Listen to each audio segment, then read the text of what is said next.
up the title and get on with it.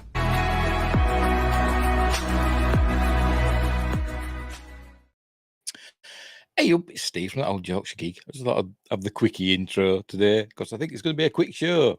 Not got that many stories to look at today. And apologies if I seem a bit squinty-eyed or whatever. I'm struggling with my eyes a bit today. I don't know why. I don't know if it's these glasses, which are still newish, but I'm struggling to focus a little bit today. But we'll plod on. Right, we've got some news stories, a bit of Doctor Who, a bit of Star Trek, a bit of Star Wars, some other stuff. I can't remember. But there's not that many. So before we start, don't forget, like and subscribe, share the videos, drop a comment, hit the notification bell if you're subscribed already. We're live on Rumble, I hope. I'll just double check. Yes, we're live on Rumble and we're live on Twitch. Yes, we are. We're live on Twitch as well. So you can join me on there.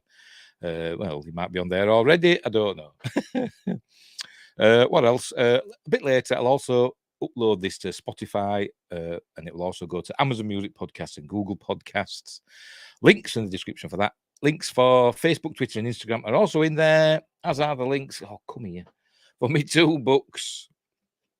What's that one? Mercury Rapids, a light-hearted sci-fi action adventure about UFOs and stuff, and all that jazz. When Bill Lewis is abducted by extraterrestrials, little does he know that he will embark on an adventure that will see him pitting his wits against alien forces intent on destroying the Earth. Wow. High stakes. And Silent Predator, a short horror novella. The idyllic peace of the northern English countryside is shattered when gruesome killings occur close to a large government laboratory. A local school teacher and a maverick scientist find themselves on a deadly quest to track down a family of big cats that regards a small Yorkshire village as its hunting ground. They are on Amazon Kindle and paperback. Give them a whirl, put some money in my pocket. Right, let's get on with this news. I make myself titchy. And I'll pop that up. Right, first up, from Screen Rant, of course. I don't know Doctor Who's Neil Gaiman response to writing for future shows episodes. I'm not including this because I don't like Neil Gaiman. I think he stole a story idea of mine for Doctor Who. Either stole it or it was suggested to him by people at the BBC. That's what I think. I'm probably wrong, but it's in my head, so that's what I'm thinking. Neil Gaiman, who wrote for Doctor Who during Matt Smith's stint as the Doctor, addresses whether he'll write future episodes for the show.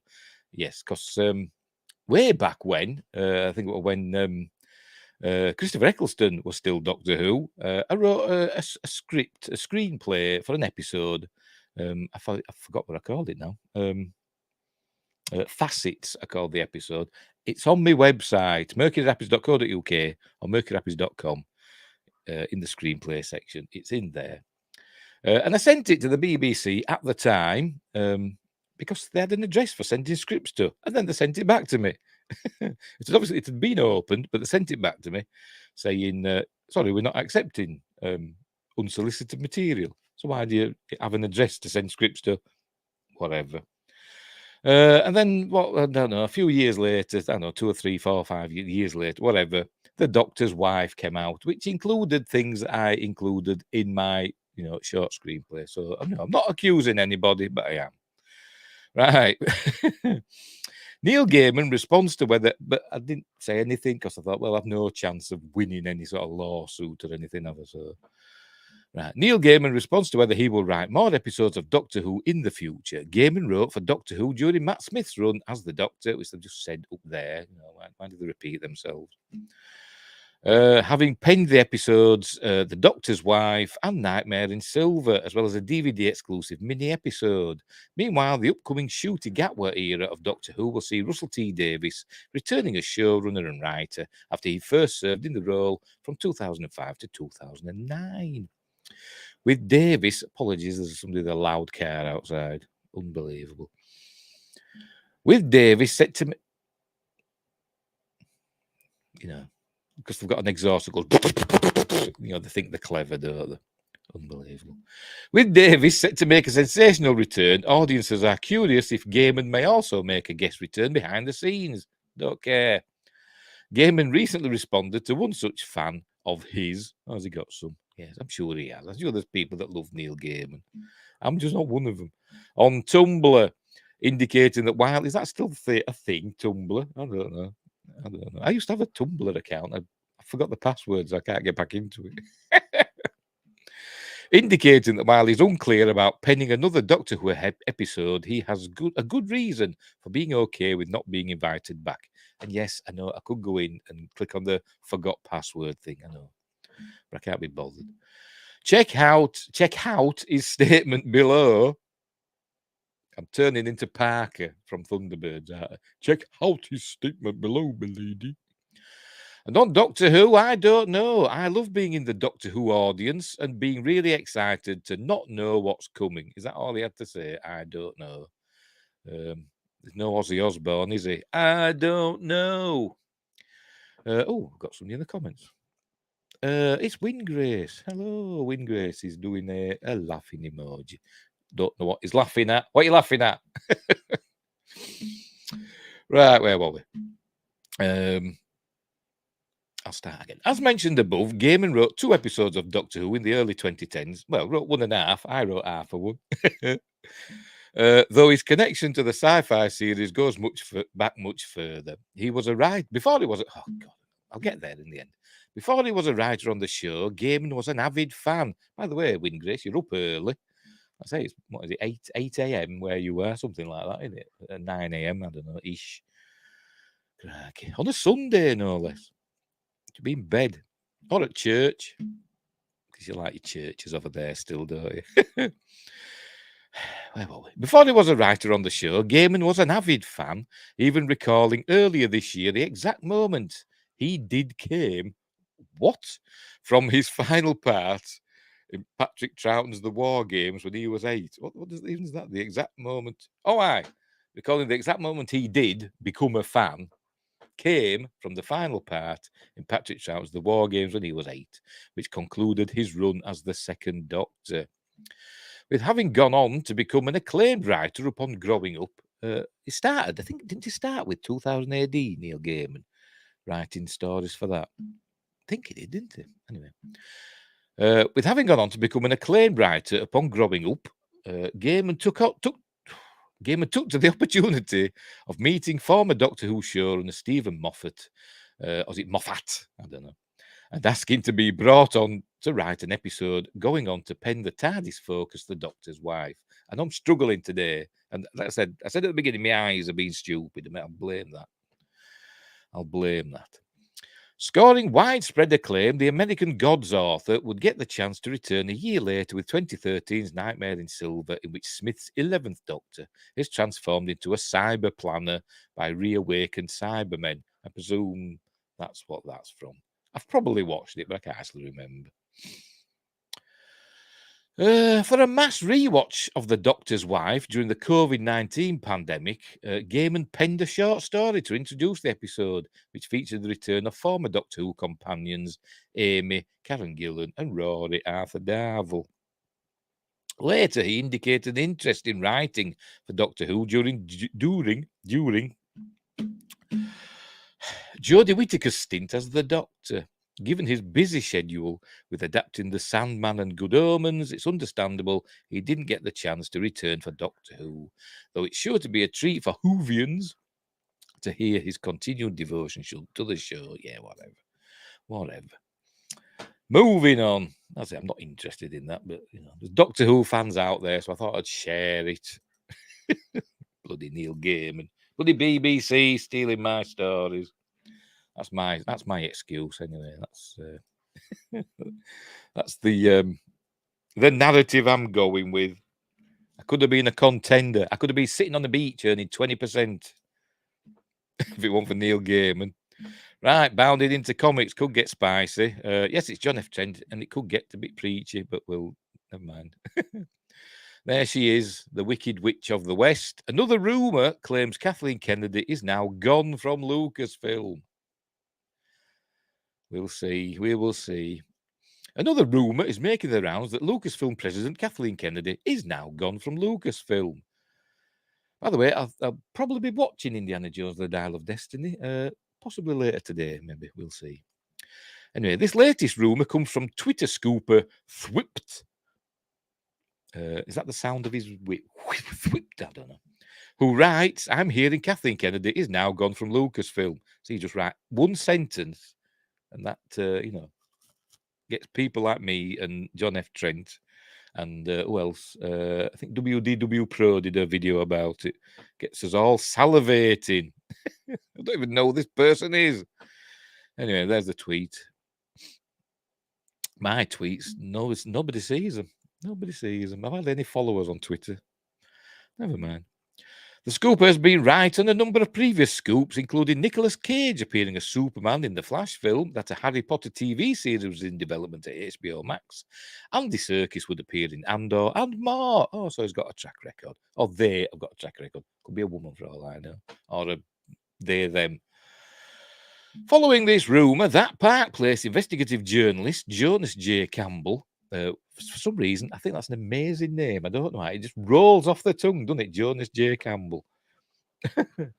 Anyway, relayed on the WDW Pro that sources informed him that the word from Burbank is that it was very late night there, and that there are factions forming underneath Alan Bergman and Dana Walden, was it Dana, whatever, the head of Disney Studios, to say that there are two factions forming that are fighting over this exact issue, whether it is marketing or the quality of the film. There's always two factions, isn't there? There was supposed to be a civil war at Lucasfilm not that long ago. Anyway, it's Sunday though, isn't it? So it could happen. Is there an Elton John concert going on today in Los Angeles or somewhere around there? That's what happened to the last fella at Disney that they sacked, didn't they? Sacked him while they were at an Elton John concert. Oh, there's the WDW Pro video, if you want to watch that. Because did I mention links for all these stores are in the description down below? I can't remember if I mentioned that. But they are. Also a link, by the way. There's also a link for my Patreon, which is, trundling along nicely. Although I do only have one patron. So we'll have the shout out to Archmage Phrase, my lone patron. Don't know if he's going to be there for very much longer. But, at least a month's worth I've got out of him. So anyway, so thanks for that. I'm putting a new video up on at least Tuesday, because they've got me in magical monochrome this week is going to be Teenage Monster, which sounds like fun. We're going to be watching that. And I might do a sketch video maybe tonight. It depends how I feel. We'll see. A real-time sketch thing. I haven't decided the subject. It'll be a woman, maybe a bit of cleavage involved. You know what I'm like. Right. We will continue as I've got that out of the way. I forgot where I want now. WDW Pro then posited, cool word. For some reason, it reminds me of suppositories. I don't know, but anyway, I'm in that sort of a mood today. It is our understanding, based on this source and other sources that we have, that Alan Bergman's camp, they are no fan of Lucasfilm as it is currently constituted. The Bergman camp is not a fan of Kathleen Kennedy and is pushing potentially for Kathleen Kennedy to leave and leave soon. They got rid of her, they'd only put somebody else in just as bad. He continued, we believe that Dana Walden is potentially in favour of Kennedy staying and in favour of this marketing be damned kind of approach where they say it was the commercials, it was the trailers, they did not do a good enough job explaining what this film was. Maybe the film's just rubbish, I don't know. We'll find out later when I watch it. But it's not getting very good reviews. Also, some people like it. I think Robert Marbonet likes it, but he likes everything. He liked bloody Godzilla King of the Monsters, for Christ's sake. And RM, or how do you pronounce her name? I think she liked it as well. And I quite like RM, but never mind. Anyway, at the end of the video, WDW Pro did hedge. We are waiting to see what happens. We do not have concrete evidence that Kathleen Kennedy is gone, but there is smoke. There is growing billows of smoke. And don't be surprised, folks. No, the growing billows of smoke were from wasn't it from Warner Brothers? Because that were on fire the other day, wasn't it? Apparently, although I've seen nothing in the news about it. Anyway, and don't be surprised, folks, if in a month, 2 months, things are beginning to happen at a rapid pace. This cannot continue. But they've been saying that since Last Jedi, haven't they? These scoops or rumours come on the heels of YouTuber John Campier, who claimed in November 2022 that a source informed him that Kennedy would be removed following the release of Indiana Jones and the Dial of Destiny. Campier said, sorry, I'm just thinking of that video we did. Woke. Campier said, "This is what I have heard. I have heard that the decision to remove Kathy Kennedy has already been made and that she'll be gone either sometime before or very, very, very shortly thereafter the release of Indiana Jones 5. Very, very, very, very, very." He added, "Now I want to be very, very, very, very, very, very clear here. I cannot independently say to you and confirm that this is a fact. I will say that one of the 2 people that have contacted me has a 1000% average. Do you think that's a bit of hyperbole? Probably. On the things they've informed me of. WDW Pro at that part place had previously claimed in July 2022. Is it July or July? Don't know. Because obviously in Yorkshire he said July. But I've heard it pronounced July. Anyway. Kathleen Kennedy's either gone or still there. You heard it here first. Wow, scoop! A scoop on my channel. Windgrace, that archmage, the archmage of the interwebs has scooped that Kathleen Kennedy's either gone or still there. Oh dear. Tune in next week for more exclusives. Where were we? July 2022, that Kennedy would exit the company in late 2023 or after the release of Indiana Jones and the Dial of Destiny. He wrote, "What I had been hearing for years is that Kathleen Kennedy wants to finish Indiana Jones 5 and she wants to continue having Star Wars influence." He later noted, "I think that Kathleen Kennedy may finally sunset her obligations at that point. It will likely be late 2023, and of course, plenty can change between now and then." Hedging, as they said. Making Star Wars, Jason Ward also claimed Kennedy would exit the company following the 5th Indiana Jones film. A recap of Ward's paywalled podcast was shared to Reddit by user Sidon Ithano. And it read in part, Jason heard that Kathleen Kennedy will step down as Lucasfilm president after Indiana Jones 5, but will still produce movies. Kevin Feige will run Lucasfilm. Yeah, of course he will. But we'll have separate divisions run by other people. I presume that's the bullet points from his podcast there. What do you make of these new rumours that Kathleen Kennedy has gone from Lucasfilm and that Disney executives are splitting into factions to lay a blame game over the box office results for Indiana Jones and the Dial of Destiny? I don't know. Wish I had that video, that was it heel versus babyface video. Hang on, let's see if I can find it.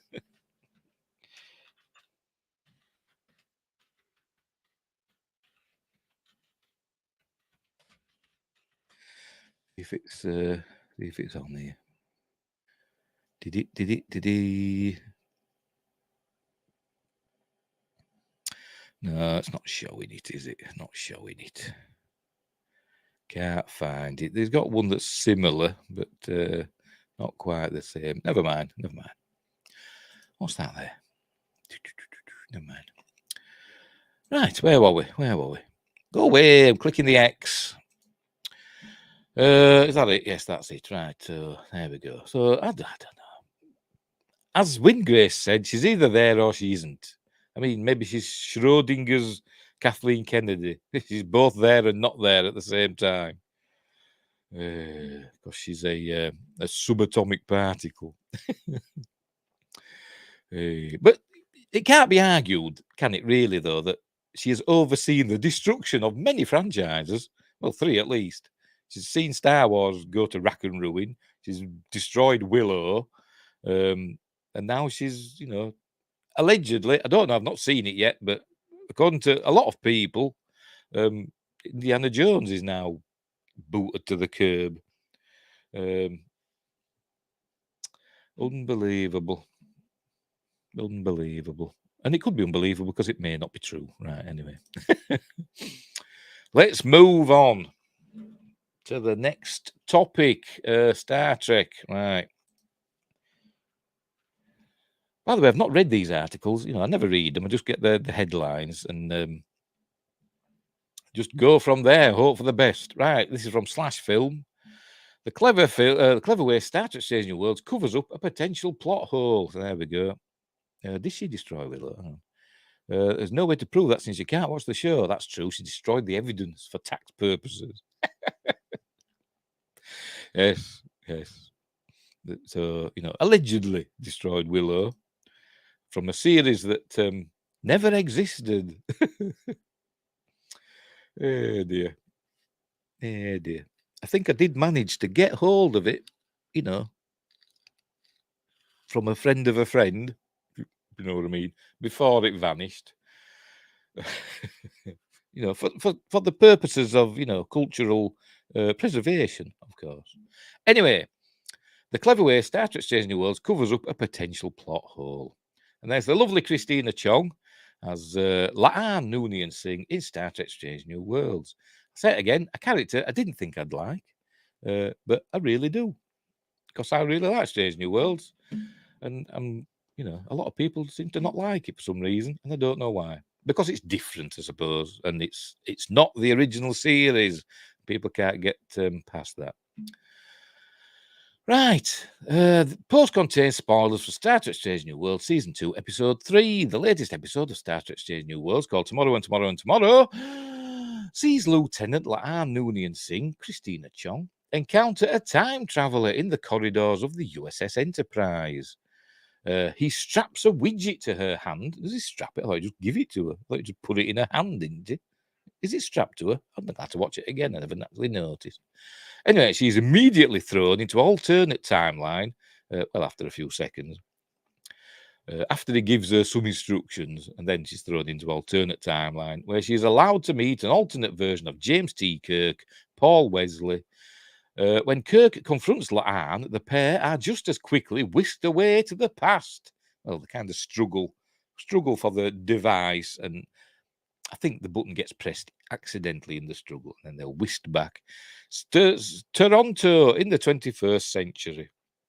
The bulk of the episode is devoted to the pair investigating how they might return to the future while avoiding any damage to the timeline. Time travel is nothing new to Star Trek, and there are multiple stories about how Trek characters wind up in Earth's past and need a drink. Oh, nah, me coffee. A tiny little rhythm left in the bottom of my cup. I don't know what a rhythm is, but it's something my mother used to say. I think it means a tiny bit. A rhythm. I have no idea. Where were we? I'll start again. Time travel is nothing new to Star Trek, and there are multiple stories about how Trek characters wind up in Earth's past. In the original series, the crew travels to the 1960s. Yeah, a couple of times. Like I say, the Gary 7 episode, which I forgot what it's called. Windgrace will know. And the one where they go back and meet the pilot, that one. I can't remember what that's called either. Is it something to do with yesterday? Anyway. They also travelled to other times as well. I remember they went back through the Guardian of Forever, didn't they, into 1930s America. Anyway, in Star Trek 4, The Voyage Home, they travel to 1986. In Deep Space Nine, the crew travels into the early 21st century, which for the night, I think, what 2025 or something supposed to be. Anyway, which for 1990s audiences was still the future. Well, technically it still is if it were 2025. Assignment Earth and all our yesterdays. Yes, I knew you'd know. I knew you'd know because you are a veritable encyclopedia. You are the Mike Akuda, Mike and Denise Akuda of the internet. Without the apostrophe. Yeah, whatever. Maybe it's in Klingon. All our yesterdays. Yes, anyway. Right. Where were we? Perhaps infamously, the crew of the USS Voyager once strolled around Venice Beach in 1996. Sadly, they do not groove to Who Will Save Your Soul by Jewel. I've never heard of that. I have no idea. Was that in the episode? Don't know. Don't know. But yes, 1996, no mention of Khan leaving the Earth in that episode, was there? Unless it was somewhere in the background, I don't know. All the eugenics wars, which were probably maybe had just finished, if Khan was sent away in 1996. I don't know. Anyway, but because Star Trek has persisted for nearly 60 years, an error has appeared in its continuity. According to Michael and Denise Okuda's sourcebook Star Trek Chronology, Khan and a race of genetically altered super beings seized power of 40-some nations simultaneously. I say it the American way. Simultaneously, not simultaneously. Instigating an extended conflict called the Eugenics Wars in 1993. The Okudas joke in their own book, published in 93. Fortunately, none of this seems to have come to pass, at least not the last time we checked with CNN or our local newspapers, because Star Trek's not our future, is it? It's just an alternative future. Stop trying to make it our future, but they keep trying to make it our future, don't they? But whatever. With its latest episode, Strange New Worlds tries to account for that discrepancy. There they are, just when they appear in 2023, you presume, Toronto. Although Kirk initially thinks it's New York, because this Kirk has never been to Earth. No, it was born on the USS Iowa. So he was still born in Iowa. I'm from Iowa. I just work in space, outer space. But he was actually born on the USS Iowa. Was that a coincidence or not? I don't know. While pursuing all their options in the 21st century, La'an and Kirk encounter a secret enclave of genetically enhanced children in a distant warehouse. Really distant, middle of bloody town. One of the kids in the warehouse, one replete with high security doors and an air of secrecy. They should have had to get in. It should have been the do do do do do like of Close Encounters, like they did in Moonraker. Should have been that, shouldn't it? Never mind this handprint, DNA scan or whatever. One of the kids in the warehouse, one replete with high security doors and an air of secrecy, is none other than a young Khan Noonien Singh, La'an's grandfather. Is he? Is he a grandfather? I don't know. I thought she was just. Has it stated what relation he is to her? So I thought she was just, some relation down the line. He could have been a great uncle or something, for all I know. But I don't think it'd have been a grandfather, would he? Maybe great. Well, no, I don't think it's directly related to her myself. But I don't know. Who would grow up to be one of the more notorious villains in the Star Trek franchise. Khan's appearance in 2023, of course, contradicts the known timeline of Star Trek, which dictated Khan should have been born in the late 1960s. One of the excuses one might immediately be able to glean is that La'an's time travel widget didn't just throw them into the past, but into an alternate universe where Khan wouldn't be born until the 2010s. But rather than rely on viewers' intuition on the matter, the Strange New World showrunners actually addressed it in the dialogue. It seems that Khan's caretaker is an alien spy. Is he? They didn't say that in the episode, did they? No, they didn't. Are they on about Sierra, the Romulan? Because she wanted to kill him. I'm confused. I'm going to have to watch it again. Anyway, who's been hiding out on Earth in disguise for many, many years. There was some vague description of how the alien was waiting to take action, and they mentioned that all of this genetic rigmarole should have taken place in the 1990s.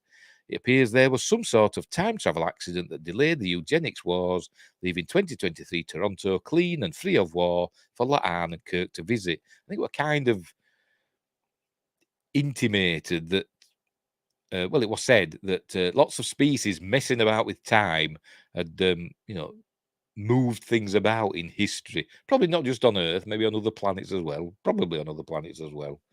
But I think it was like a reference, like a side reference to the temporal Cold War that we saw in Star Trek Enterprise. Although they didn't say so directly. So they're probably leaving it slightly open to interpretation. I don't think she was Khan's caretaker because I thought she was going to go kill him. If she were his caretaker, she'd have been able to get in, wouldn't she? So it seems the eugenics wars are still inevitable in Star Trek, but they were somehow pushed back. or how or why they got pushed back was not explained. But worry not, continuity-obsessed Trekkies, they will most assuredly happen. But wait, what about Dr. Soong? Remember him from season 2 of Picard? That one. That's not much of an explanation, but it's something. Weirdly, it also puts Star Trek, ordinarily an assertively humanist show, into the realm of fatalism. By Gene Roddenberry's measure, Earth needed to pass through several devastating wars and nearly face self-annihilation before it could realise the utopian ideal seen in the future envisioned by the show. But the eugenics wars have been an important part of Trek continuity for so long, now it seems they are destined to happen. Probably like just in Judgment Day in Terminator, that were destined to, it was just delayed at the end of Terminator 2, wasn't it? It were inevitable.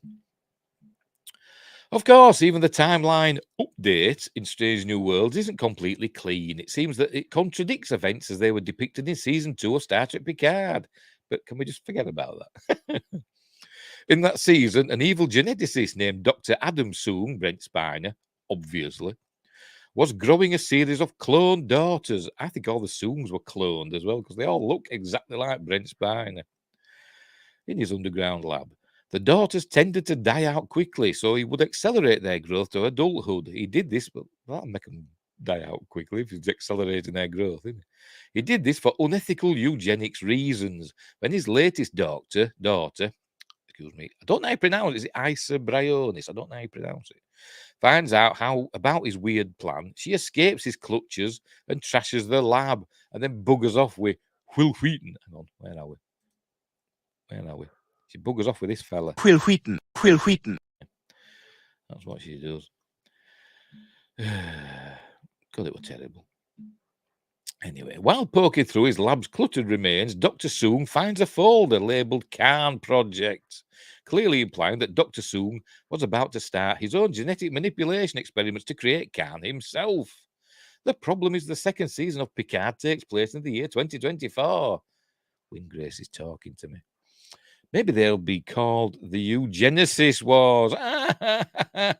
This time around. You should be a professional writer. Maybe you are. You're not Neil Gaiman, are you? In disguise.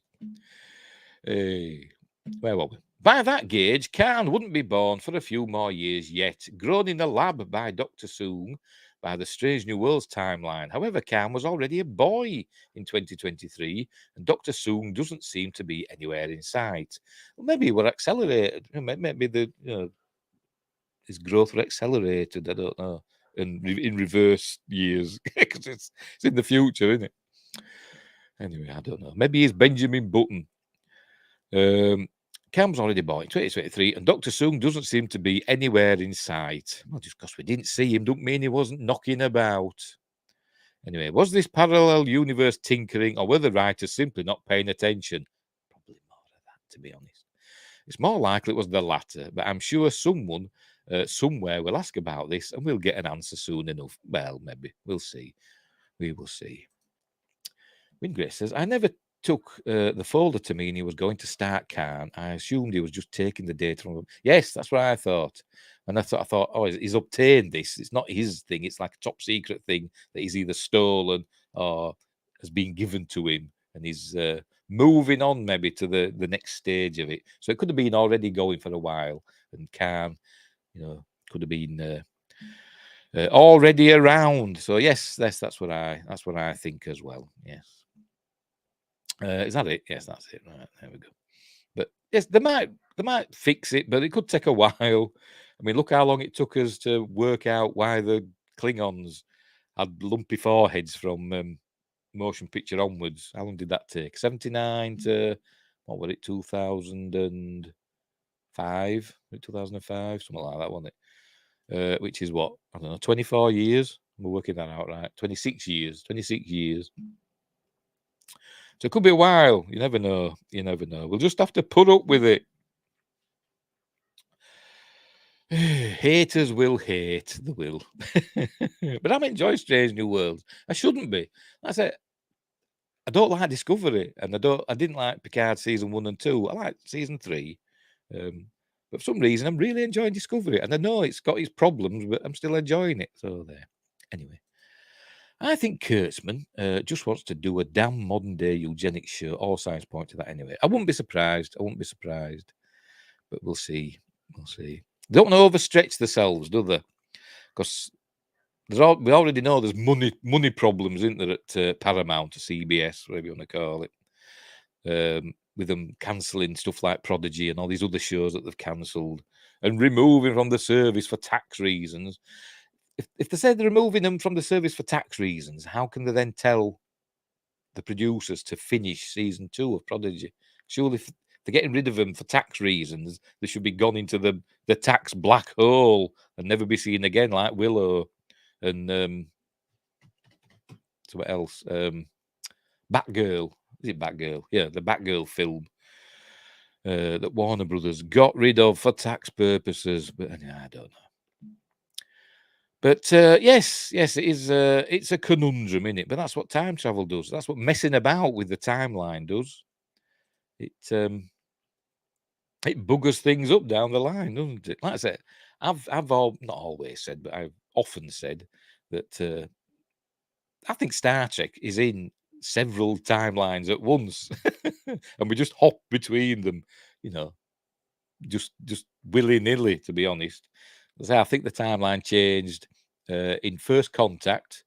So that's 2063, isn't it? So that's obviously nothing to do with this. But in 2063, when the Borg went back in time, well, not 2063, the 24th century, when the Borg went back in time to 2063, and then that sphere crashed in the Arctic Circle, didn't it? And then was found in 2152, something like that, just under 100 years later. And the Borg, did their stuff. So I think the timeline changed there. And all that stuff. Right, anyway, whatever. Right, where were we? We're moving on, aren't we? Oh, to tie myself in temporal knots. We're back to Doctor Who again. We are. We're back to Doctor Who again. Right, Doctor Who's most heartbreaking companion fate happened 54 years ago. I wonder which this one is. Donna Noble and Adric's Doctor Who exits were undoubtedly tragic, but they pale in comparison to the harsh realities of Jamie's life in 1740 Scotland. To be honest, I'm not entirely familiar with this one because Patrick Troughton's Doctor were a little bit before my time. Will that be? Yeah, well, it will have been Patrick Troughton, won't it? Jamie, played by Fraser Hines, who would go on to play Joe Sugden. Is it Joe? Yeah, I think Joe Sugden in popular British soap opera Emmerdale Farm, now just called Emmerdale. They changed the name of the show for some reason. Right. The most heartbreaking Doctor Who companion exit wasn't Donna Noble, Catherine Tate. I can't actually remember what happened to her. Did they make her lose? Did they erase her memories or something? I can't actually remember. Or Adric, who he died, didn't it? At the hands of the Cybermen. No, he crashed a ship, didn't he? Into the Earth. The ship that the Cybermen had tried to take over or whatever. Crashed it into the Earth 65 million years ago, thus wiping out the dinosaurs. But his little gold badge there, which somehow the Doctor managed to crumble into the chest plate of the cyber leader or whatever, and killed him, didn't they? Anyway, but Adric was a terrible character anyway. Anyway, happened 54 years ago. Donna Noble's tragic ending could get fixed when she returns alongside the 14th Doctor, whatever, David Tennant in Doctor Who's 60th anniversary specials. However, while it was heartbreaking to see Donna lose all her memories of travelling with the Doctor, she was returned to a vastly improved home life. Her mother, Sylvia Noble, Jacqueline King, appeared to become more supportive while she met the love of her life, Sean Temple, Carl Collins, both of whom returned in the 60th anniversary. Meanwhile, the death of 5th Doctor, Peter Davison, companion Adric, was arguably more heroic than selfish and petulant young mathematician deserved. However, Adric's noble sacrifice to save the Earth from the Cybermen showed how much he had grown. Didn't save the dinosaurs, though, did he? Adric got a hero's death, while Donna Noble lost her memories but found the life she had always wanted on Earth. Small positives in two of Doctor Who's most tragic companion exits. However, I mean, it could be argued that Sarah Jane's exit were a little bit tragic because he just like left her behind, didn't he? Just like, dumped her on Earth and sodded off. Who else was there? I think a similar thing, I think, happened to I forgot her name now. The one that was like the air hostess. She was just like left behind, wasn't she? She didn't want to be. Anyway, small positives in two of Doctor Who's most tragic companion exits. However, Jamie McCrimmon, Fraser Hines, companion to the second Doctor, Patrick Troughton, got a Doctor Who ending that didn't appear to have any positives whatsoever. As I said, this is a bit before my time. I think I've only seen one Patrick Troughton Doctor Who story. I think that was it, Tomb of the Cybermen. And that's the only one I've seen. I should really go back and watch them, to be honest. I haven't seen a lot of William Hartnell's either. Like I said, my first Doctor really was John Pertwee, the third Doctor. Was the one I was aware of when I was a kid. Wouldn't have to go back and look at the others. Anyway. Right, at the end of the second Doctor's final adventure, the War Games, he's forcibly regenerated and exiled to Earth. His companions, Jamie and Zoe Herriot, Wendy Padbury, were sent back to their own times with their memories of their adventures wiped after their first encounter with the Doctor. For Zoe, this meant life would continue as normal aboard the Wheel, a futuristic space station where she served as a librarian and astrometricist. Whatever one of them is. Life would be much harsher for Jamie, however, as he was returned to the Highlands of Scotland in the immediate aftermath of the Jacobite Rebellion. So I'm sure he had a lovely time. Toward the end of the War Games, just before the second Doctor's forced regeneration, Jamie is seen back on the battlefields of Culloden, where he raises his sword and runs into battle with a cry of Criag Antweer, or whatever. I don't know. I'm not Celtish or Gallic or whatever the language it is. Life for those loyal to the Jacobite Rebellion was hard, as they had to deal with the brutal recriminations meted out by the British government. Yes, because we used the British government's jackboot of terror. You've got to put these savages down, you have. It's in the past. This was depicted in Jamie's debut Doctor Who serial, The Highlanders, There Can Be Only One, which revealed the limit options available to Jamie and his fellow Jacobites in 1745. In The Highlanders, Jamie and the Doctor's companion, Ben Jackson, Michael Craze, cool name, were sold into slavery, sent to the West Indian plantations for 7 years hard labour. They were saved, but countless others weren't. By returning Jamie McCrimmon to the... By the way, this is before... I think 1745 is before Australia were discovered, I think. So that were around about 1770s, I think, wasn't it? Something like that. 1760s-ish. By Captain Cook, which is where Botany Bay comes from, because that's where Captain Cook first landed in Australia, Botany Bay. Sorry, going back to Cairn again. Anyway. They were saved, but countless others weren't. By returning Jamie McCrimmon to the Highlands at this perilous time was tantamount to a death sentence. Returned to his own time, Jamie faced servitude or execution at the hands of the merciless Duke of Cumberland. Probably portrayed by Patrick McGowan. I don't know, I'm just making that up. Actor Fraser Hines had previously considered departing Doctor Who before the War Games, but decided instead to leave at the same time as Patrick Troughton and Wendy Padbury. There was a bare-bones story outline for Jamie's possible exit, which was never fully fleshed out, but gives insight into alternative future for him. Excuse me. Oh, pardon me. It's Sunday. Burping. So I can use this, if I can find it. There we go. I am so sorry. I was just finishing up a lovely lunch. That's my excuse. Let's have another drink. Hey, right, where were we? I forgot where I was now. There was a bare-bones story outline for Jamie's possible exit, which was never fully fleshed out, but gives insights into an alternate future for him, entitled The Laird of McCrimmon, who would have also returned Jamie to his own time, give or take a year. They should have made him the Earl of whatever, the one that's in Terror of the Zygons. Should have made him the Earl of that castle. I can't remember the name of it. So he was an ancestor of the fellow that's in that. It would also return Jamie to his own time, give or take a year. Arriving in the Highlands of Scotland in 1746, Jamie found himself in a castle besieged by the Great Intelligence and its Yeti servants. After defeating the Yeti and the Great Intelligence for a third and final time, the second Doctor would bid farewell to Jamie, who assumed the role of Laird and settled down with a local woman. Great Intelligence creators Mervyn Haseman and Henry Lincoln's. Is that the Henry Lincoln that researched into the Holy Grail? Because that was a fella called Henry Lincoln. I wonder if it's the same man. Anyway, relationship with the BBC soured, meaning that the outline was never developed. Fraser Hines' own decision to remain as a Doctor Who companion would also presumably have led to the storyline being abandoned. When I talk about the Holy Grail, I mean like the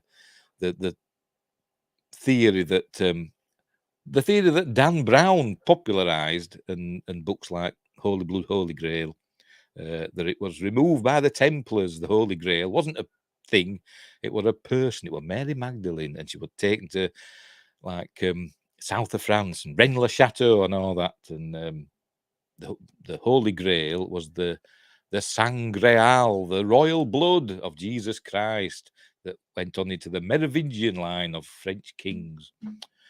That was Henry Lincoln. Don't know if it's the same one, but I'm off on a tangent, aren't I? Anyway, Fraser Hines' own decision to remain as a Doctor Who companion would also presumably have led to the storyline being abandoned.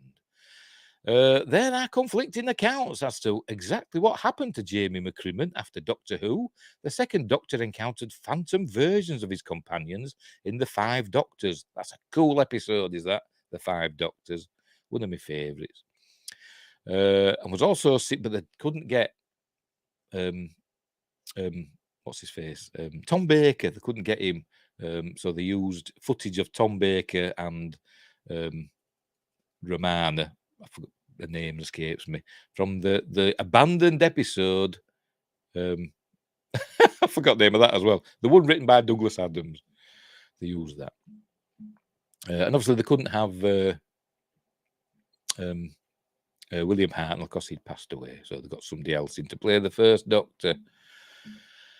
Anyway, was seemingly reunited with Jamie in 1985's The Two Doctors.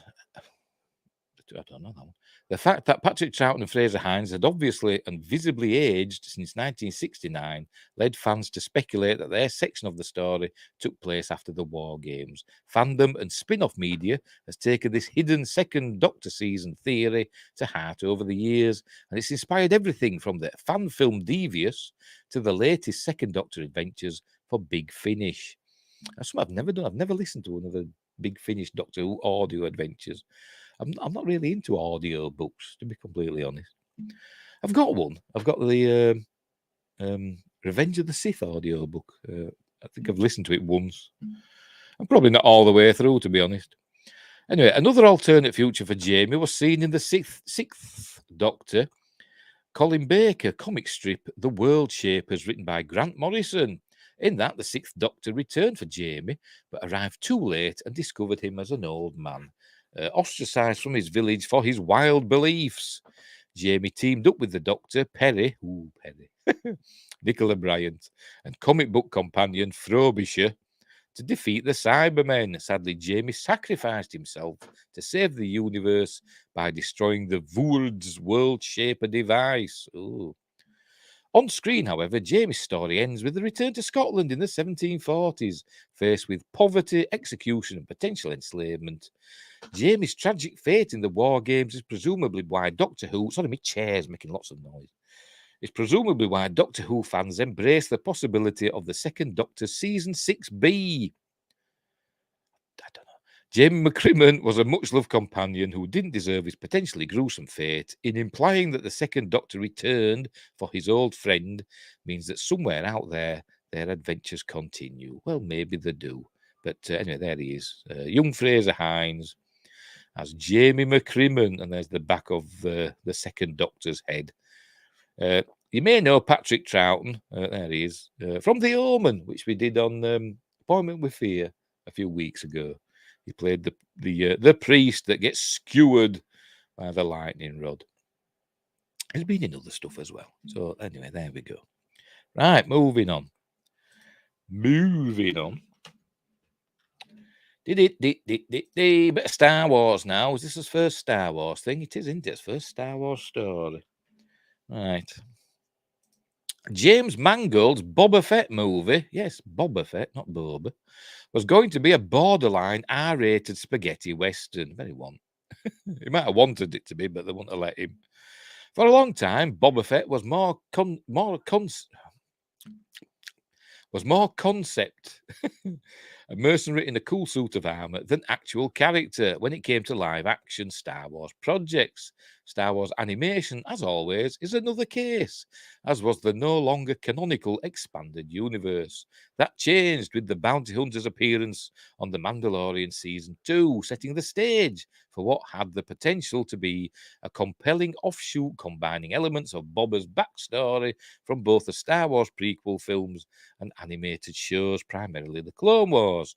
Unfortunately, the resulting spin-off, The Book of Boba Fett, was about as graceful as Boba getting inadvertently taken out by a quasi-blind Han Solo, pardon me, in Return of the Jedi. Yeah. The Book of Boba Fett started decently enough, unfolding as part revisionist Western, call it Dancers with Tusken Raiders. It were all right, I suppose. It wasn't that good, though, was it? Part desert set gangster drama, think Casino meets Star Wars. No, it wasn't. It tried to be maybe, but it was a terrible one. That with Jennifer. Is it Jennifer Beals? No, not her, is it? Jennifer. I can't remember. Anyway. As this, you were a Twi'lek, wasn't she? Or was it Twi'lek? I don't know, I've said Twi'lek. Where were we? I forgot where I was now. It then proceeded to spin its wheels unnecessarily, filling in the gaps between Boba's sort of cameo in The Mandalorian Season 1 and his proper introduction in Season 2, and throwing a very peculiar and widely mocked subplot involving a colourful cyborg biker gang. Terrible, that. Absolutely terrible. Finally, the show seemed to give up on being a Boba Fett show at all and morphed into The Mandalorian Season 2.5, shoving Boba and his struggles to the side until the finale, pretty much.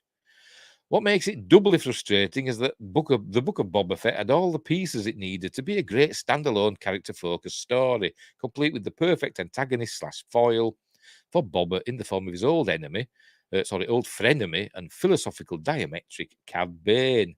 The way the show did my man Cad dirty. Yes, basically, they killed him, but I think a lot of fans think he's not really dead. Adding insult to injury, it sounds like that's exactly what James Mangold had in mind back when he was developing his since-cancelled Boba Fett movie. And there's Boba Fett. This is in The Mandalorian, though, isn't it? This is not in the Book of Boba Fett. He got his armor back off Cobb Vanth, didn't he, on Tatooine, and then set off to find the man. Actually, no, the Mandalorian got the armor off Cobb Vanth, didn't he? And Boba Fett tracked down the Mandalorian and took his armor back. And shortly after, taking out lots of stormtroopers in a cool scene. Anyway, when most people think of James Mangold, they probably think of his hard-edged action films about aging cowboys or cowboy types confronting the consequences of a lifetime of violence. 3:10 to Yuma, pretty good film, and Logan, pretty good film. Or gritty dramas about characters battling their personal demons. Girl Interrupted, Walk the Line. Not seen either. It's not that he's incapable of dabbling in fluffier material. See his fantasy rom-com, Kate and Leopold. I'm not seeing that either. But that's, what's his face, isn't it? Logan in that, isn't it? Him, yeah.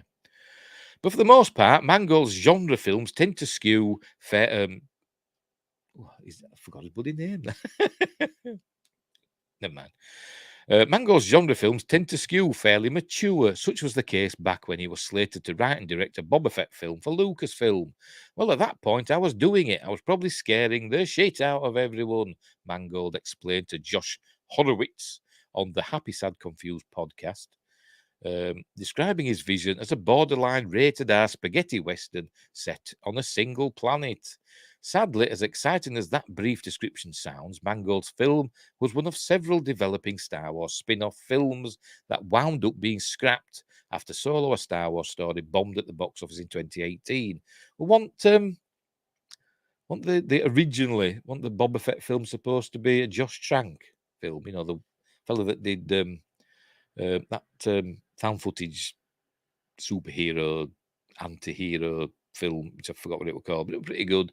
And then did Fantastic Four, and that was all went to pieces, didn't it? So it was dumped by Lucasfilm because, you know, they always knee-jerk react, don't they? But anyway, describing it as a moment of corporate realignment after whatever went wrong with the Han Solo movie, Mangold explained they just suddenly decided they weren't making pictures like that, and I think the opportunities in streaming presented themselves. To be fair, Mangold's not certain his film would have happened anyway, even if Solo hadn't flopped. I'm not sure that it was in anyone's plans what I was thinking about, he admitted. Regardless, Mangold has since helmed Indiana Jones and the Dial of Destiny for Lucasfilm, and is currently set to write and direct the studio's Dawn of the Jedi film. So we may yet get to see what a James Mangold Star Wars looks like after all. Now we won't. So I don't think that film's going to happen, and I don't think the Daisy Ridley film's going to happen. I think the Dave Filoni one probably will, but I don't think the others are. But I don't think it'd have been R-rated either. Even if he had been given the Boba Fett film to do, they wouldn't have let him be R-rated. Maybe PG-13, because I think Revenge of the Sith, that was PG-13, wasn't it? Sure it was. It was a 15 certificate here anyway in the UK, I think. Sure it was. But as I said, that wasn't Disney Star Wars, was it? And I don't think Disney Star Wars I'd let him do an R-rated spaghetti western. I don't think they'd have let him do it, even if he wanted that. Right. I'm still trying to think of the bloody name of the actor who played Logan, Wolverine. I can see him. He's in my head. I hate doing these bloody shows because I never remember flaming names. Anyway.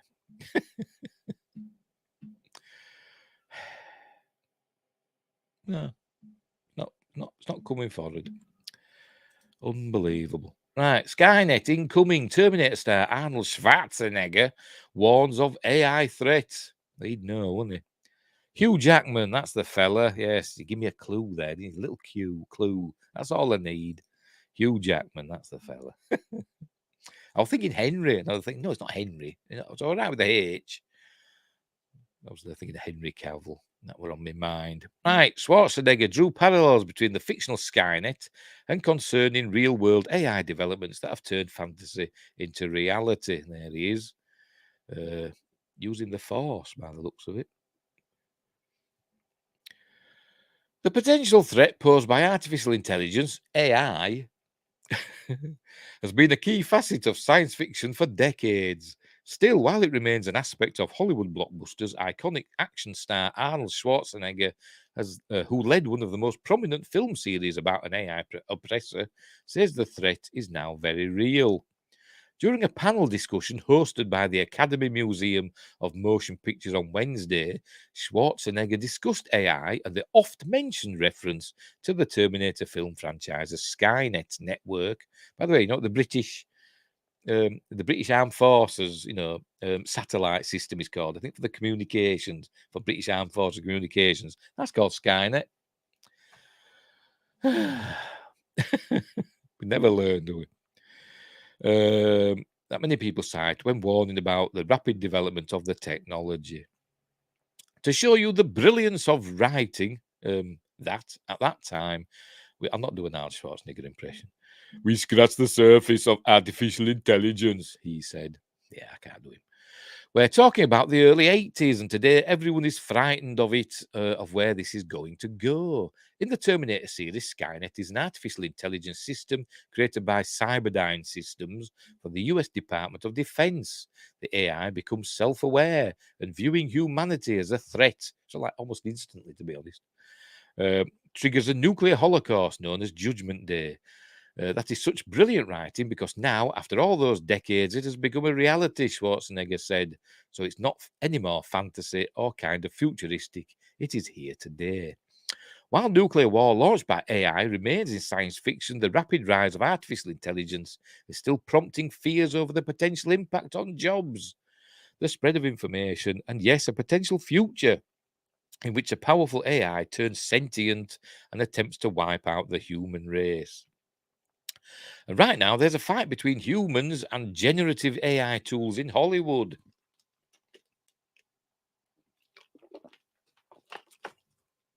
Generative AI refers to artificial intelligence trained on vast amounts of data, which can produce content based on human-provided prompts.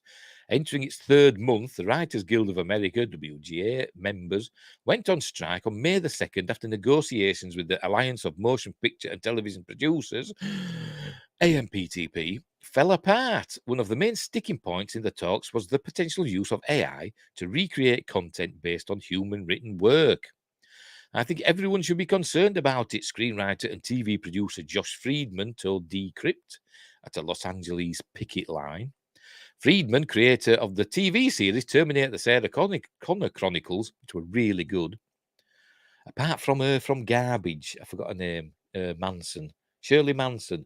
It's bloody awful. But anyway, the rest of the series was fine. And story co-creator for the film Terminator Dark Fate said the concern shouldn't be a nuclear war, but rather a loss of creative livelihoods. Yeah, getting your priorities right there, mate. I'm going to lose my job, I'll get a pay cut, or it's going to be a nuclear war, which is more important to me. It's not a Skynet problem, it's that the producers will be able to create content very quickly, Friedman said, and then try to find somebody who will make good art out of that. That's going to cut many people out of the process.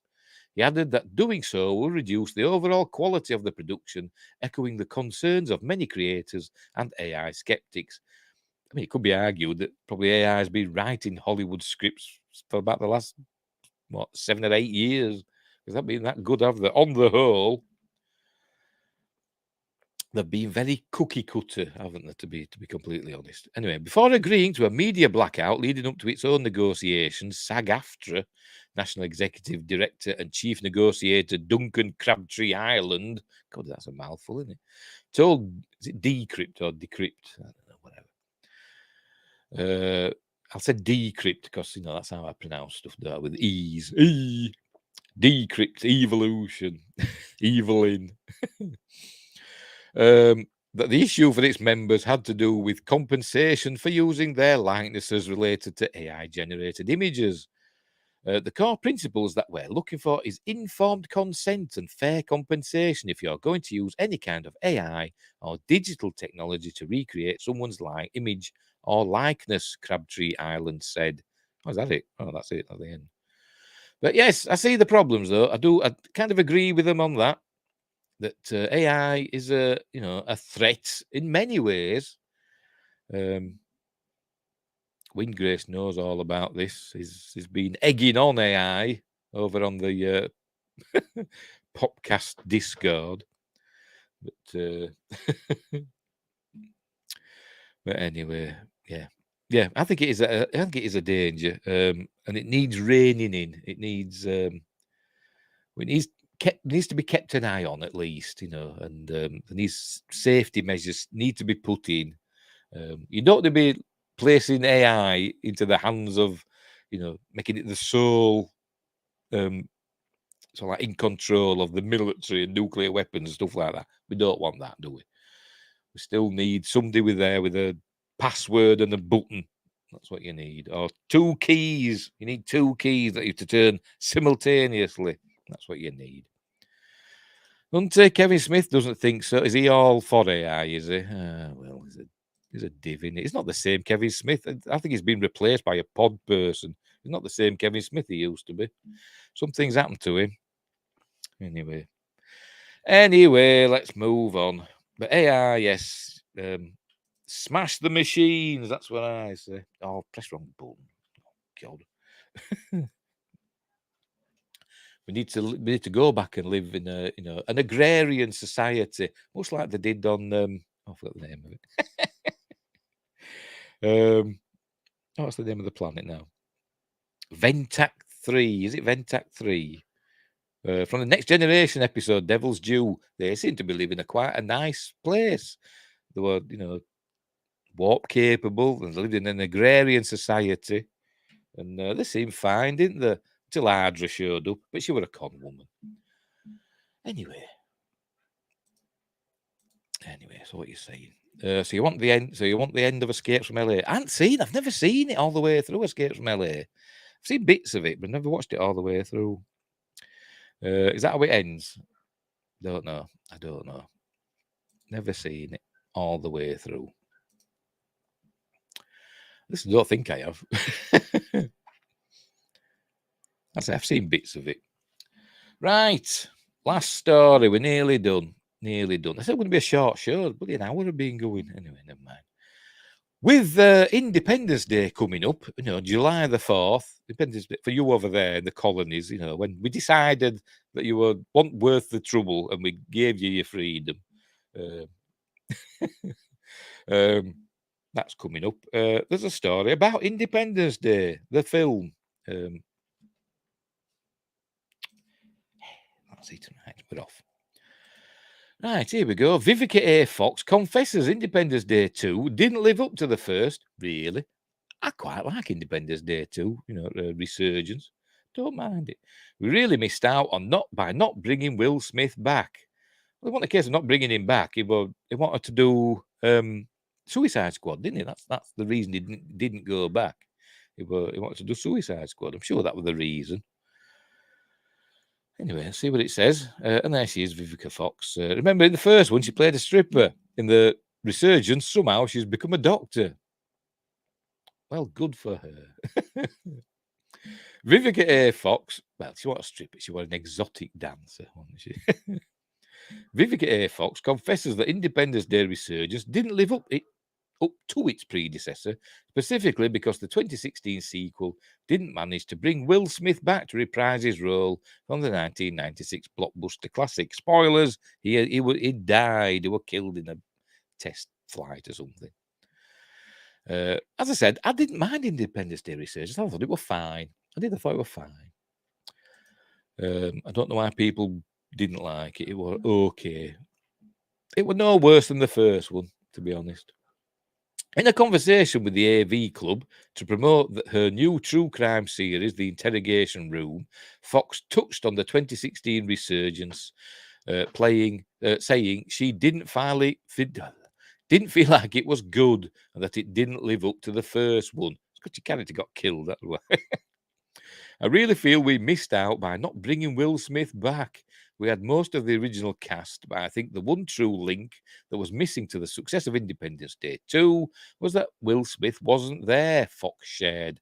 I'm going to keep it real. I was at the premiere and I was like, let's see how the fans are going to feel about this. And sure enough, on Twitter, they blew me up. What do you mean blew you up? I have no idea. At least they got Brent Spiner. Yes, they did. They got him back. I think we saw his bottom, didn't we? in that. But yeah, I didn't mind it. I didn't mind Independence Day Resurgence. So it's would it be classed as a guilty pleasure because everybody seems to hate it? I don't know. I'm gonna have to, instead of a Monday Moan, I'm gonna have to do another series, aren't I, about films that everybody hates that I like. Such as Independence Day Resurgence and Catwoman, stuff like that. What's the other one? Wing Commander, that's another one I like. Anyway, Fox reprised her role as Jasmine Hiller because they got married, remember, in Independence Day. Jasmine Hiller for the Independence Day sequel, but Will Smith, who played her character's husband, ace pilot Stephen Hiller, did not return after having salary disagreements with the production during development. I'm sure I read he just wanted to do Suicide Squad. He wanted to do Independence Day, but you know, he was doing the Suicide Squad thing instead, apparently. Smith's character was killed off between films. Original cast members Bill Pullman, Jeff Goldblum, Judd Hirsch, and Brent Spiner all reprised their roles, while Jesse T. Usher, joined the sequel to portray the son of Fox and Smith's couple. The first Independence Day was the highest-grossing film of 1996. I went to see it at the cinema. With $817 million, excuse me, in ticket sales worldwide. I wonder what that'd be today, or is that adjusted? I don't know. By comparison, the belated resurgence was interpreted as somewhat of an underwhelming box office force, getting to $389 million worldwide against a $165 million production budget, and it was left open for a sequel as well. But anyway, that's it. I quite enjoyed both films. I think there's nothing wrong with either of them. I think they're both fine and fun, as Tony from Hack the Movies would say. But anyway, what we got going down here in the most popular in variety? Let's have a read. Sopranos, Indiana Jones explains the fate of Fat Shia LaBeouf's character. Apparently, spoilers, he died in Vietnam.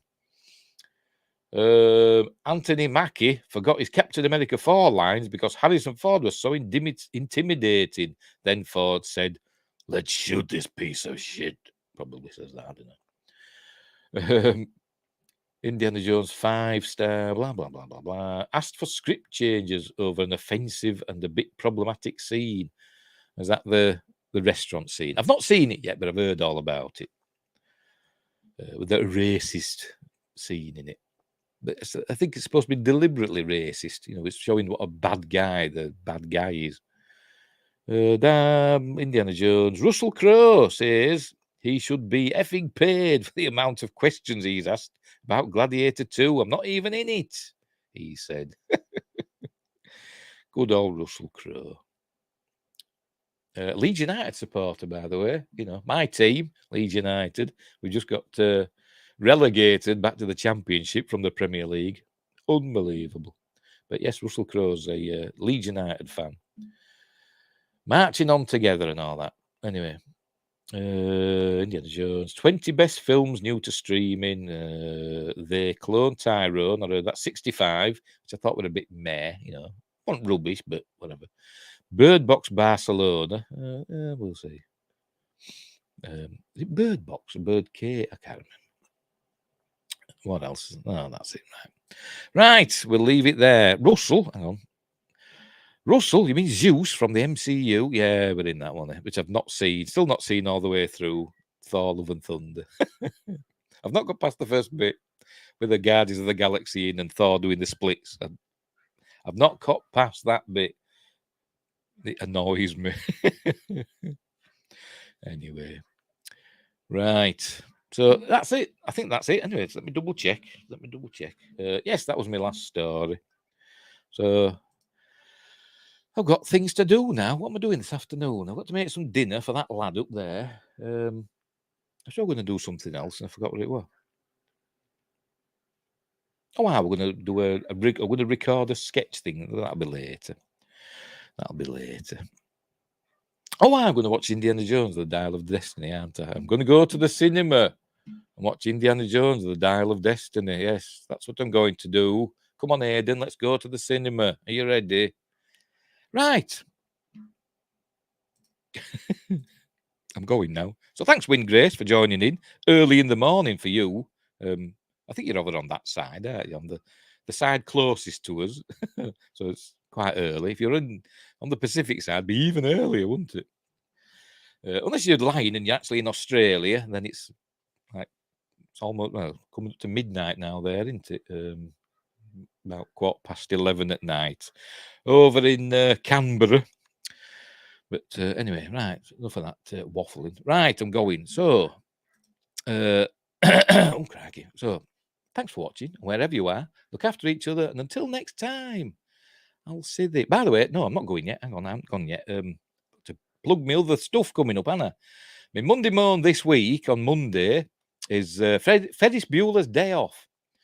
Now, I've got to admit, I've never seen this all the way through. I've started watching it once a million years ago, and I didn't like it, so I didn't watch it all. So we will see. Maybe it'll be like Stardust. I did a similar thing with that, didn't I, with Stardust, and I watched it and thought it wasn't too bad. So maybe that'll happen with Ferris Bueller's Day Off. We will see, but that's this week's Monday Moan. Films that everybody loves but I hate. Or is it films that I hate but everybody else loves? I can't remember the way I phrased it. And on Friday, my appointment with Fear this week is Wolfen. Hang on. Is Wolfen. The 1981. I think it's a classic. I think it's a really good, classy horror film, starring Albert Finney and Gregory Hines, and somebody else famous, Edward James Olmos, and it's not a werewolf film. I think a lot of people go in thinking it's going to be a werewolf film, and it's not. It's not. Wingris says, I like the movie, but hate Ferris. Oh, right, okay, then. Maybe I'll be like that as well. I don't know. I don't like Matthew Broderick pretty much. I think he's very beige. I like Godzilla. That's another one of me guilty pleasures, I suppose you could say. But Matthew Broderick's pretty naff in it, isn't he? He's bloody garbage.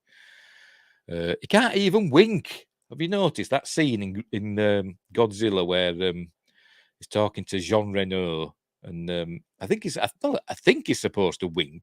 He says, let me do the driving, or let me do the talking. He says, and then he just sort of like just does a double blink like at him like that. And I thought, is he supposed to wink or something? I don't know. But he just looks like an idiot. Anyway, right, we're going now. So again, thanks for watching wherever you are. I'll say it again. Wherever you are, look after each other. And until next time, I'll see thee.